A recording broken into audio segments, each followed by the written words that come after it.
I'm sure you understand that Opec is all about ensuring market stability and then trying to see that productions are such that the market does not get volatile or the market does not get oversaturated, because oil production is all about numbers. And how we are able to run these numbers across countries helps us to maintain market visibility, market stability, and then consistency of flow across board. So what we've been able to achieve at this 189 meeting is basically looking at, 186th meeting is looking at our numbers. You know, the quotas as have been provided by OPEC, especially for 2023, we've been able to look at countries that have been able to meet their production quotas and those that are struggling to meet up production quotas.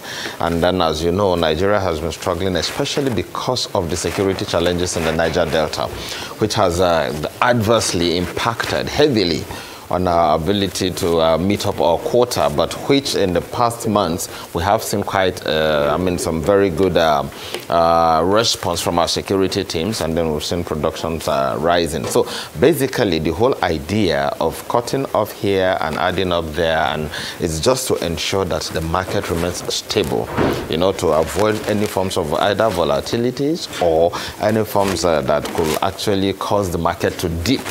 We had that a few years ago, 2021 precisely, and I think the whole idea of this meeting and going forward to also put forward projections that are reasonable to ensure that we do not see that dip again.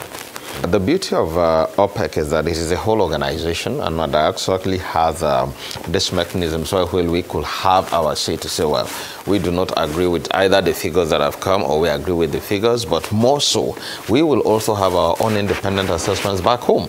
So whichever way you look at it, the fact that we have the OPEC has selected 3 different entities, the IHS, Rystad, and McKinsey, to do that does not preclude us back home from having our own assessors to ensure that whatever figures they're coming up with is actually either exactly accurate at least or near accurate. So I think to a large extent we are not bothered about that. Rather, I think we welcome the transparency that this will bring to the system, because it is not only us, it means every OPEC member country will be assessed, and it is on these assessments that we will now be able to see, quotas will be built on. So I think that further helps the market in itself and also helps predictability. Well, first and foremost, I think we need to come to terms with one thing back home, and that is the fact that the subsidy removal has come to stay.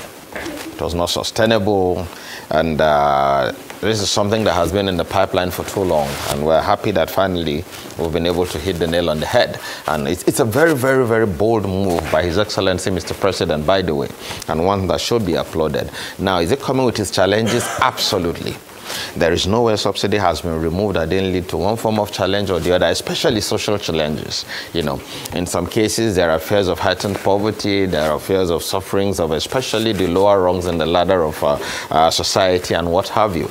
But then I think government is also working, because we're not unaware of all that's going on, to ensure that palliatives are in place that will reduce the impact upon Nigerians, as it were. And then there's quite a number of baskets have been prepared. As you know, the negotiations are still on with Labour. You know, a number of options have been put on the table, and we believe that Labour has been very reasonable, and so we're looking at how, at the end of the day, we'll be able to choose from these baskets and agree on which to implement, such that we'll be able to alleviate the impact on the Nigerians. So yes, these social factors are there. We're also considering them, and we know that the moment subsidy is removed, it will hit. And it's already hitting. Of course, you can already feel the impact. Okay, but government also is up on its toes and ensuring that these palliatives are in place to kind of reduce the suffering on Nigerians. I think what government can do has already been, government has taken the biggest step, which is removal of subsidy. Before now, you couldn't compete with government. And so what that had done was to kind of preclude a number of actors that would have wanted to enter into the private sector. I mean, to come into the oil and gas industry, to hold back a bit, because subsidy couldn't have gone across board. And so to a large extent, with the removal of subsidy, it opens up the market to fair play. So it will now be driven by forces of demand and supply. And of course, that means that the stage is now set for every well-meaning Nigerian, both local and international, that wants to play in the sector to jump in there. Why? Because people can now see where to put their money into, either upstream, midstream, downstream, whatever they want to do. And remember that we are in the decade of gas, which also opens up further opportunities for Nigerians, because there are several areas to jump into when it comes to dealing with the issue of gas, either the CNG, LPG, name it.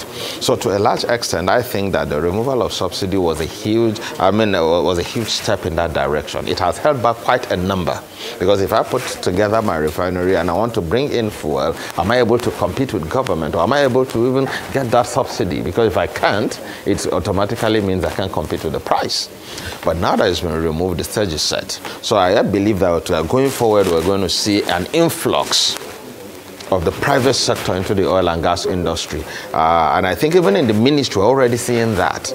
Remember, government has made available some form of interventions to help in the industry. There is the MDGIF, that is the Midstream Downstream Gas Infrastructure Development Fund. There is the CBN Gas Expansion Fund, and quite a number of other interventions that are there. And so we believe that with the removal of this subsidy now, especially on PMS, we'll see more refineries coming up.